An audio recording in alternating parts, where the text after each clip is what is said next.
قلت منام، قلت طعام، یہ سب ٹرم نکلی اسی لیے اپنے نفس کو کمزور کرنے کی خاطر کہ انسان کم بولتا ہے تو کم گناہ کرتا ہے، تو کم بولے۔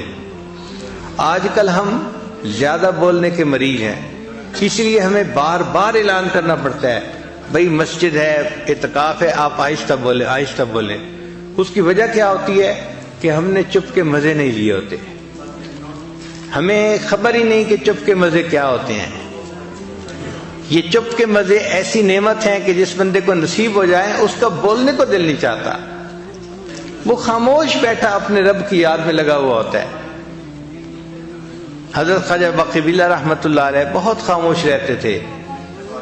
ایک بندے نے کہا کہ حضرت آپ کچھ نصیحت کریں، آپ کی نصیحت سے لوگوں کو فائدہ ہوگا۔ تو حضرت نے جواب میں کہا جس نے ہماری خاموشی سے کچھ نہیں پایا وہ ہماری باتوں سے بھی کچھ نہیں پائے گا، جس نے ہماری خاموشی سے کچھ نہیں پایا وہ ہماری باتوں سے بھی کچھ نہیں پائے گا۔ تو خاموش رہنا آسان کام نہیں ہے، بندے کی ایک طبیعت بنی ہوتی ہے بولنے کی، اور ذرا موقع ملتا ہے تو بولنا ہی شروع کر دیتا ہے، رکنا بھی چاہے تو رک نہیں سکتا۔ اور جس کو خاموشی کے مزے اللہ تعالیٰ فرما دیں اس کا دل گھبرا رہا ہوتا ہے کہ کیوں اتنی ٹر ہو رہی ہے۔ جیسے برسات کے موسم میں مینڈک ہوتے ہیں نا تو ٹر ہو رہی ہوتی ہے، ایک آواز آ رہی ہوتی ہے مستقل، اسی طرح بندہ چپ نہیں رہ سکتا، ٹر کرتا رہتا ہے، بولتا رہتا ہے۔ ہمارے مشائخ مراقبہ سکھانے کے لیے خاموش رہنا سکھاتے تھے۔ چنانچہ حضرت اقبال تھانوی رحمۃ اللہ کی خانقاہ پہ جو بندہ تربیت کے لیے آتا تھا پہلا کام اس کے ذمہ لگتا تھا کہ آپ نے کلام نہیں کرنا، بات نہیں کرنی، چپ رہنا ہے۔ ہاں سلام اگر کوئی کرے تو اس کا جواب دے سکتے ہیں چونکہ وہ واجب ہے، اس کے علاوہ کلام نہیں کر سکتے۔ تو صرف سلام کا جواب دینے کی اجازت تھی، اس کے علاوہ کلام کرنے کی اجازت نہیں تھی۔ حضرت خواجہ مجذوب رحمۃ اللہ علیہ چونکہ شاعر تھے اور ان سے لوگ زیادہ واقف بھی تھے اور مانوس بھی تھے، تو ان سے زیادہ باتیں کرنے کی کوشش کرتے تھے۔ تو حضرت خواجہ مجذوب رحمۃ اللہ نے کیا کیا تھا، ایک گتے کے اوپر لکھ دیا تھا خاموش، اور دھاگا ڈال کے اس کو گلے میں لٹکا لیا تھا۔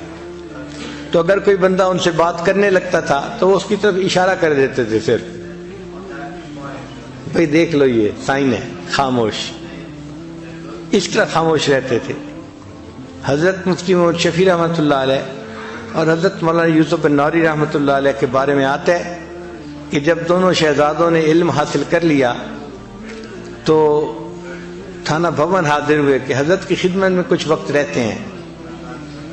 اب جب وہاں گئے تو عشاء کی نماز پڑھ کے کمرے میں آئے، دونوں کو رہنے کے لیے ایک ہی کمرہ دے دیا گیا تھا۔ تو کچھ بیٹھے تو کوئی بات چیت شروع ہو گئی، تازہ علم پڑا ہوا تھا، بات ہوتی گئی۔ تھوڑی دیر کے بعد جو خانقاہ کا خادم تھا بوڑھا وہ آیا، اس نے آ کے دروازہ کھٹکھٹایا کہ جی خانقاہ میں عشاء کے بعد باتیں کرنے کی اجازت نہیں ہے، آپ چپ ہو جائیں۔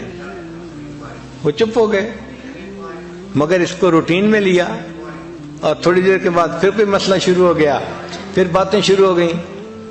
جب پھر باتیں شروع ہونے لگیں تو تھوڑی دیر کے بعد وہ خانقاہ کا خادم آیا اور اس نے آ کے کہا کہ جی مجھے حضرت کی طرف سے یہ حکم ہے کہ جو ایک دفعہ منع کرنے پہ نہ رکے اور پھر باتیں کرتے رہے، اس کی سامان کی گٹھڑی اس کے سر کے اوپر رکھو اور اس کو خانقاہ سے دھکا دو، جاؤ۔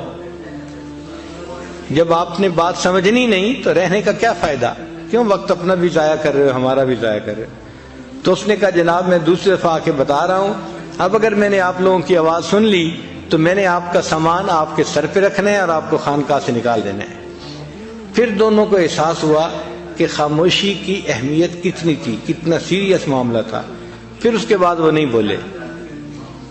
ایک عالم آئے حضرت تھانوی رحمۃ اللہ کو ملنے کے لیے، بڑے عالم تھے، مگر حضرت نے انہیں کہا کہ آپ نے بات نہیں کرنی، چنانچہ وہ بالکل نہیں بولتے تھے۔ تو تھانہ بھون کے جو مقامی لوگ تھے وہ ان کو گونگا سمجھتے تھے، کیونکہ کبھی بولتے سنا جو نہیں، اس کو کوئی بات بھی کرنی ہوتی تھی تو اشاروں سے کرتے تھے، تو لوگ ان کو گونگا سمجھتے تھے۔ جب وہ کچھ عرصہ رہے اور ان کے اوپر رنگ چڑھ گیا تو اب حضرت نے ایک دن انہیں کہا کہ آپ درس قرآن دیں. تو انہوں نے درس قرآن دینا شروع کیا تو مقامی لوگ حیران تھے اور آپس میں باتیں کر رہے تھے کہ دیکھو حضرت گنگوہی کی کرامت کے گنگے بندے نے بھی بولنا شروع کر دیا. تو مشائخ اتنا چپ کر مجاہدہ کرواتے تھے کہ بات ہی نہیں کرنی. اور واقعی چپ کے اپنے مزے ہیں, ہم اس سے واقف نہیں ابھی. اگر واقف ہو جائیں تو بات کرنا ہمیں مشکل نظر آئے, دل نہ چاہے بات کرنے کو. تو خانقاہوں میں جو رکھ کے محنت کروائی جاتی تھی, کم کھانا, کم بولنا, کم سونا, اس کم کا اصل مقصد یہ ہوتا تھا کہ نفس کمزور ہو جائے اور انسان کے لیے شریعت کے اوپر چلنا آسان ہو جائے, یہ شریعت پر چلنے کے راستے میں رکاوٹ نہ بنے. اس لیے اپنی خواہشات کو توڑنا یہ سب سے بڑی چیز سکھائی جاتی تھی کہ بھئی کوئی بھی خواہش دل میں پیدا ہو اس پر عمل نہیں کرنا.